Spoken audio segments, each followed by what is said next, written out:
ফিরদৌস, আজকে যেমন শুভেন্দু অধিকারীর আপত্তি টিকলো না, রাম মন্দির উদ্বোধনের দিন মমতা বন্দ্যোপাধ্যায়ের মিছিলে শর্ত সাপেক্ষে অনুমতি দিল হাইকোর্ট। এমনকি যে কেন্দ্রীয় বাহিনী মোতায়েনের আর্জি করেছিলেন শুভেন্দু অধিকারী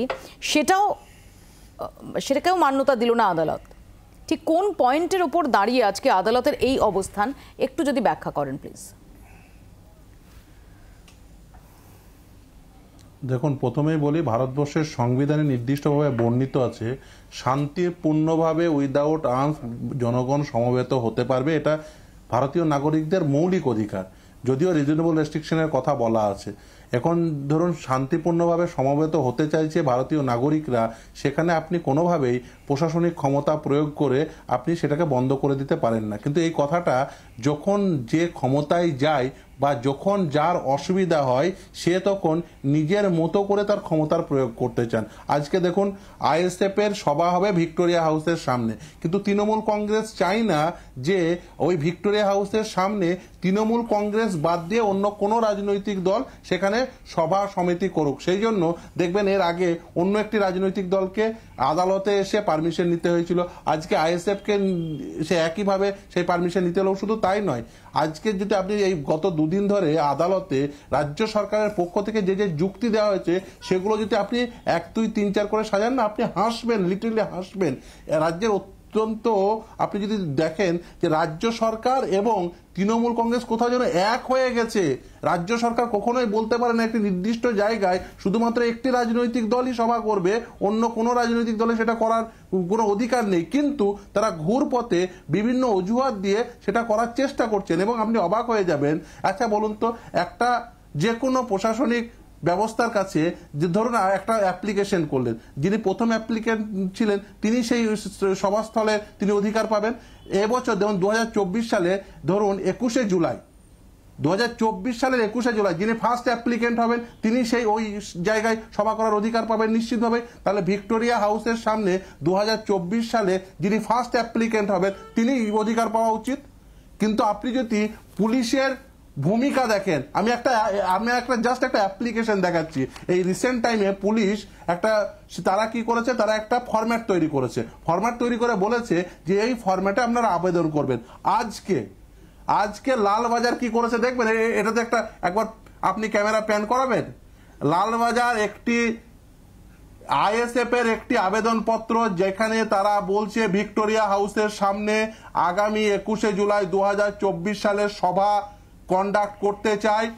এই দেখুন স্ট্যাম্প মারার পরে লালবাজার সেটাকে রিটার্ন বলে দাখল করেছে। অর্থাৎ পুলিশ তারা তৃণমূল কংগ্রেসের এজেন্ট হিসাবে কাজ করছে। গতকাল মেল করা হয়েছে, এই দেখুন আরেকবার যদি বুঝিয়ে দেন এক্স্যাক্টলি কি বলতে চাইছেন যে তারা রিটার্ন করতে পারে, মানে এটা রিসিপ্ট হয়েছে তারপর এটা এক্স্যাক্টলি বলতে চাইছি এটাই যে পুলিশ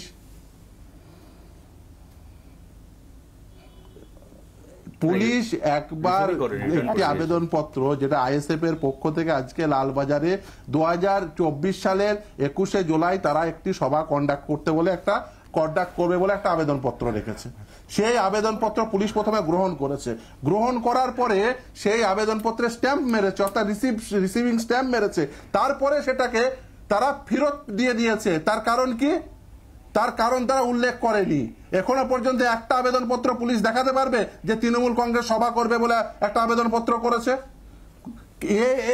রিটার্ন করার কারণ কি? এটার কি প্রয়োজন থাকে? এতে তো পুলিশ প্রশাসনের ভূমিকা নিয়েও প্রশ্ন উঠে যায়, যেটা বারংবার উঠছে। নিশ্চয়ই এখন ফিরদৌস আইনজীবী না সিপিএম কর্মী নেতা, সেটা তো এই ধোঁয়াশার জন্যই তো হয় না।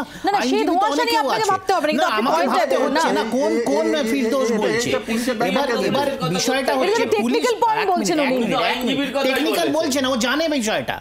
বিষয় হচ্ছে আমরা সকলে মিটিং মিছিল করেছি। তুমি একটু দাঁড়াও না, আমরা সবাই মিটিং মিছিল করেছি। পুলিশ যখন রিসিভ করে সেখানে লেখা থাকে, সেই স্ট্যাম্পেই লেখা থাকে content not verified. Then why return? ঠিক আছে, এবার পুলিশ যদি ভেরিফিকেশনের পর তার মত জাহির করতে চায় সেটাও করতে পারে।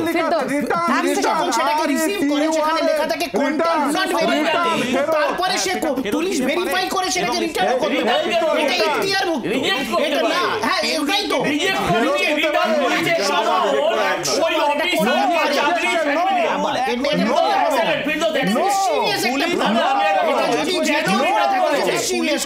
কেন রিটার্ন করেছে ওই পুলিশ অফিসারের? কারণ চাকরি যাবে, বলবে তোর কত বড় বুকের পাটা, তুই এই কাগজটা রিসিভ করেছিস 21শে জুলাই ওই ভিক্টোরিয়ার সামনে আমার বাবার জমিদারি প্রায় একটি রাজনৈতিক দলের, যে সেদিন কেউ সভা করতে চেয়েছে বলে তুমি রিসিভ করেছো।